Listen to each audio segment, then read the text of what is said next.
Let's take a look at the AL playoff picture, particularly from the top of the standings. If you look at the AL East, it's the Toronto Blue Jays with a 4-game lead over the Boston Red Sox and a 4.5-game lead over the New York Yankees. In the Central Division, it's the Detroit Tigers, who what a Jekyll and Hyde team. They've now lost 4 games in a row, and that lead is down to 8.5 again. They'll still win that division, but certainly not comfortably running away with it 13, 14, 15 games. Then we have the Houston Astros. Not playing great baseball, neither are the Seattle Mariners over the past 10 games, but the Astros still currently hold a 1.5-game lead. So of the teams in first place, Jays, Tigers, and Astros. For you, Joe Ranieri, who do you trust more?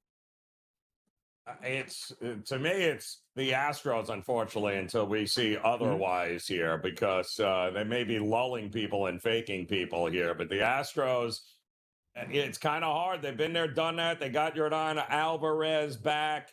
It'll take him a few to get back assimilated. But when he does, that's a different lineup, Donnie. He is a guy that is a game changer. And hopefully they get a little healthier in that bullpen by the time we get to the middle of September into the postseason. And I think the Astros will be just fine.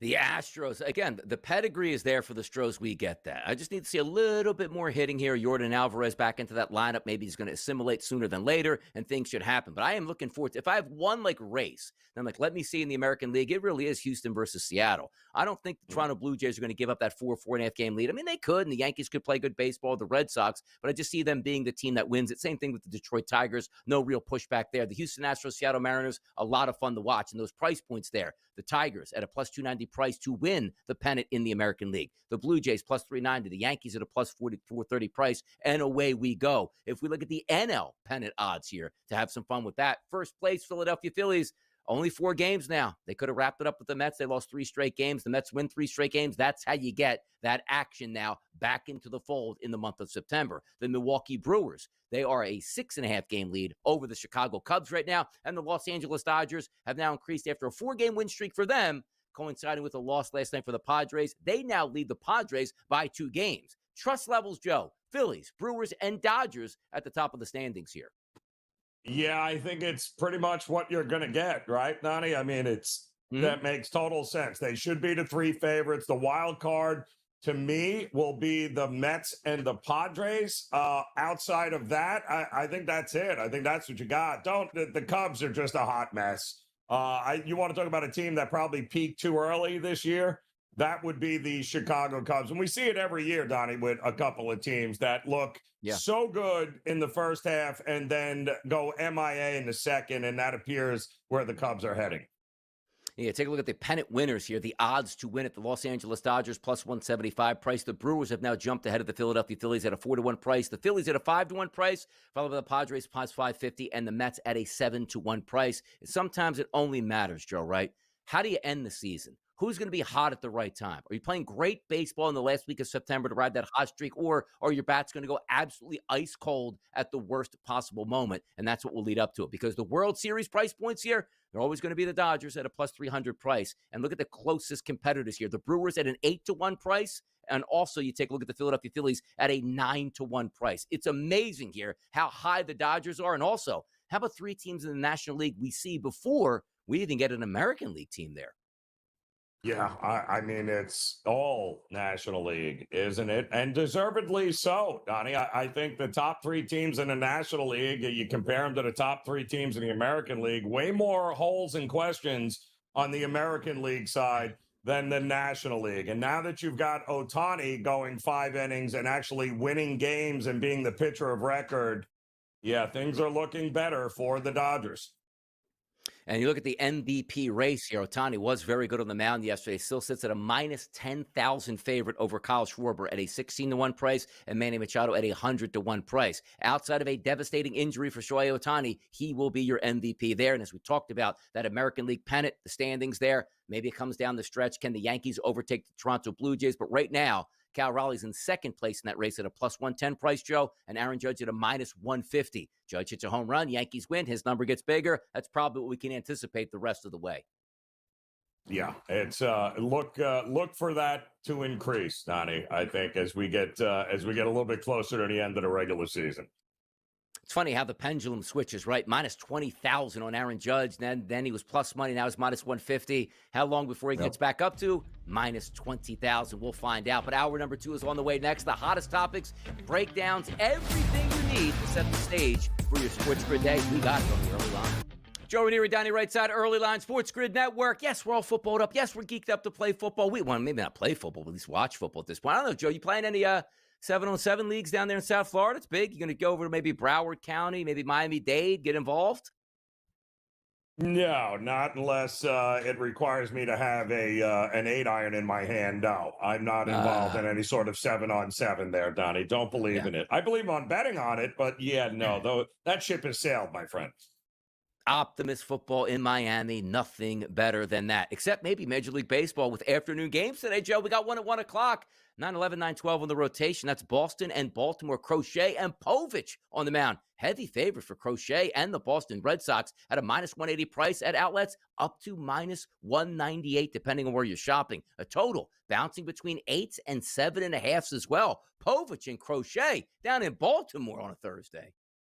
Yeah, I mean, listen, Baltimore having a bit of a problem scoring some runs in this series. I think they've only plated, 5 over the first 3 games, and they haven't faced Crochet yet, I don't think, this season, until, of course, this afternoon, which is likely not going to go well for them here. And Povich, I don't think he's going to be able to limit the bats here of Boston. So, I could only look at maybe the run line, laying it with Boston, because I think runs are going to be very difficult for Baltimore here.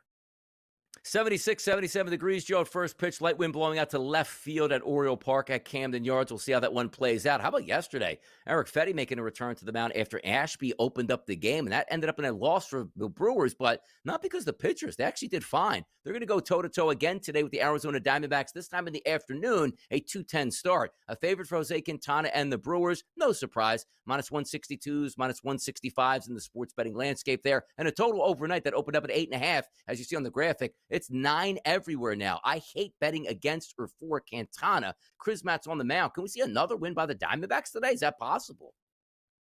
Yeah. First of all, did you even know Eric Fetty was pitching for the Brewers yesterday? No. Like, what in the... Yeah, I had no clue where that even came from here. But, yes, that's what happened. So, Arizona getaway game here. I believe they have a series coming up against the Dodgers. And I do think that, after that loss yesterday, I would not bet against Milwaukee. They've done a really good job of bouncing back in spots like this. And I think because of the Fetty move and everyone else yesterday, I think the leverage guys, the back end of that Brewers bullpen is in much better shape here today than they were 48 hours ago. And take a look at baseball this afternoon. 1 game in the 1 o'clock hour East Coast time, 3 games in the 2 o'clock hour East Coast time. Then we have a 3:45 game, then 6:45, 7:10, and 7:40. So you can watch your Major League Baseball in the afternoon, your baseball at night, and mix it in with a little bit of college football. I'll tell you, yesterday, you mixed in a little bit of runs. That was the San Francisco Giants absolutely smashing the Chicago Cubs. They'll do business again today. 3:45 Eastern start, which is 12:45 out on the West Coast. Imanaga, the lefty, will be on the mound for the Cubs, going up against Logan Webb, the right-handed pitcher of the San Francisco Giants. Total this game listed at 7. Favorite in this game overnight, minus 130 price towards San Francisco. That is dropped. You'll see the graphic at about a minus 116 price. Most outlets showing it basically as a true pick'em right now. Will the real Chicago Cubs please stand up, or are they going to get shut down again by Logan Webb? I mean, Wisenhunt made you look stupid. What do you think Logan Webb at home is going to make you look like here? So, by the way, I mean, for whatever reason, we talked about it like the Phillies can't beat the Mets for whatever reason. You know, the Cubs lost the series in Chicago against the Giants, and the Giants, looking to get the same thing done here at home. They have outscored during this little winning streak that they have right now, 28-9, the Giants, and they're starting to hit home runs, including Rafael Devers here. So if we're going to get an under, this is probably the under game, right? Logan Webb at home has been much better than on the road. Imanaga has shown an ability not to be that great on the road this season. So, I think the under is in pretty good play here. We'll see if we get an over in Philadelphia tonight. 6:45 start, 9:07, 9:08 on the rotation. The Atlanta Braves in town to take on the Philadelphia Phillies are so happy to be out of the Big Apple, getting smoked by the New York Mets back-to-back nights here. They're the favorite today, though, with Aaron Nola on the mound. 175s overnight, Joe. They're gone. Minus 188s up to minus 200s in the sports betting landscape, depending where your sports book is and where you're shopping. A total of 9 overnight. You see that graphic? We're up to 9.5 across the board. Cal Quantrill, not a good pitcher, Joe. Last 4 starts for him. 4 in the third innings pitched, 7 earned. Then he dominated, I guess you could say. 4 innings pitched, 1 earned run against Atlanta. Then he went back to being a tomato can versus Boston. 3 2/3 innings pitched, 7 earned runs. And his last start against the Mets, 4 2/3, 3 earned runs in that game. The Phillies, who couldn't hit the New York Mets over the final game of their series, coming home for some home cooking. They better hit Cal Quantrill tonight. I think they will. I think they will too. Nothing like a little home cooking, and they've just got to be kicking themselves for playing the Mets right back into contention here. So, yeah, I like their chances. And again, as long as Nola can feed off of that last outing where he looked much more like Aaron Nola, we know, than his first start off the IL. But I think they're in good shape here tonight. And also, take a look at another game with before we get to the New York Yankees, the Marlins and the Mets, the red-hot New York Mets. Now, here's the issue, right? The Mets handle the Philadelphia Phillies, Joe. What's their MO? Oh, we're going to take on the Fish? They drop 2 or 3 games there, no big deal, and we'll see if we can fight it back. That's usually what takes place here. Major going to be on the mound here for the Marlins, going up against Clay Holmes of the New York Mets. The Mets at home and a favorite, anywhere between minus 245 to minus 250 in a total of 8.5. Can we trust the Mets? Did they get real high and mighty off the Phillies and can continue that win streak? Or did they go in Mets fashion, like get beat 3-1 by the Marlins tonight? Well, they're starting to hit again, which is great, but you're right. And we had mentioned it, brutal. I don't like the Clay Holmes situation. I think Clay Holmes, of course, is pitching more innings than he's ever pitched. Don't forget, this is his first year as a starter. He's always been a reliever. So we're getting to that point in the season where he might be wearing down a little bit. The Marlins were supposed to have Jason Junk pitch here, but I believe he's now on the 15-day IL. So they are kind of scrambling. Great opportunity for the Mets, but I think maybe more runs are coming here. I like the over in this game at Citi Field.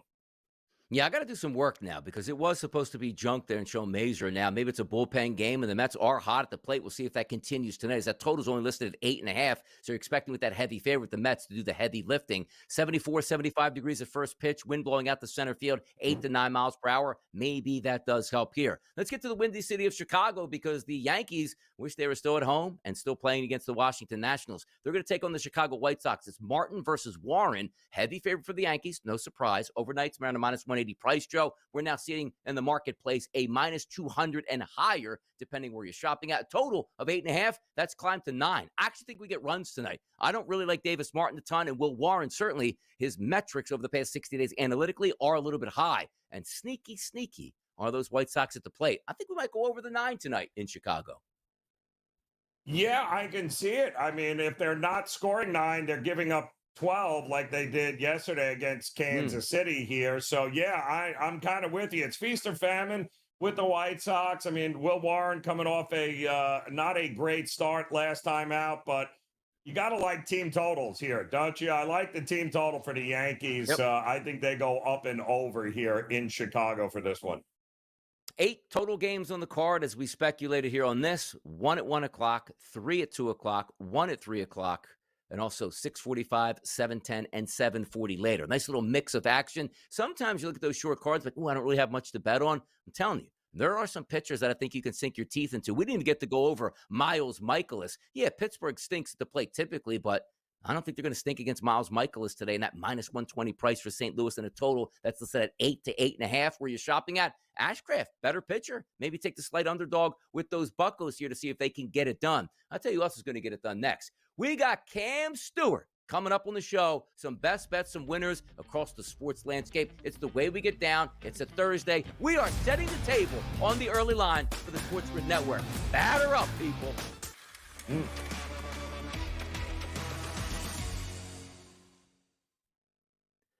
Let's go, Joe. Let's go, Joe. College football kickoff tonight. I got a feeling, Joe, by dinner time, people are going to be watching their TV down somewhere in that South Florida range in Tampa, huh?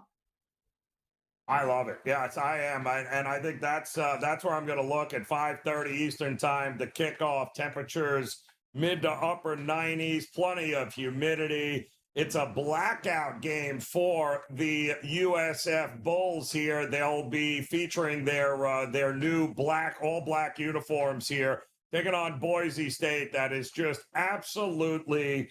It's all about reputation, right? They're a Power 5 school. They're that school that's won more games like Ohio State and Alabama since 2003.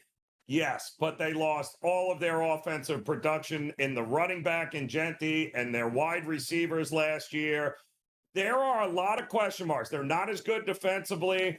And meanwhile, USF with Alex Golesh as the head coach, coming from the Josh Heupel offensive mind back in 2022-23. Love the up-tempo. Love the temperatures and the spot here that South Florida players are going to be used to.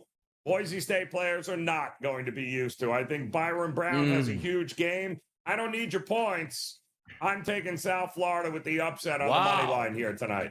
Pull it up. Horns up down there. And also, by the way, trying to lead that way into that brand new stadium they're going to be getting in a couple years on their home campus there. USF, things looking up if they can knock off Boise State today. For me, I'm going to keep it simple. I like to do that. I'm going to take a Major League Baseball wager, and it's in Philadelphia tonight. It's the Philadelphia Phillies taking on the Atlanta Braves. I hate the way the Phillies played the past 3 nights, but you're only as good or as bad as the starting pitcher momentum that you have the next day. Cal Quantrill is on the mound here for the Braves. He's bad, people. His last 39 batters that he's faced from the left-hand side. How about a 294 ISO? How about a weighted on-base percentage of 441? How about a hard contact rate of 63%? You know I'm looking at tonight to have a resurgence? It's Bryce Harper. A 64% hard contact rate against right-handed pitching over the past month for him. It matches perfectly. So I'm going to take 2+ bases for Bryce Harper, who quite frankly might hit a home run tonight, easily cash that at a -130. I'll grab the low-hanging fruit. You need offense tonight. Cal Quantrill's the perfect pitcher. 75-degree temperatures with a light wind blowing out, Joe. Bryce Harper, come on now. 2 singles, 1 double, 1 triple, 1 home run, whatever combination, cash that ticket. Listen, I'm with you here. The Phillies need to get back at it offensively, and who better to do it than Bryce Harper leading the way?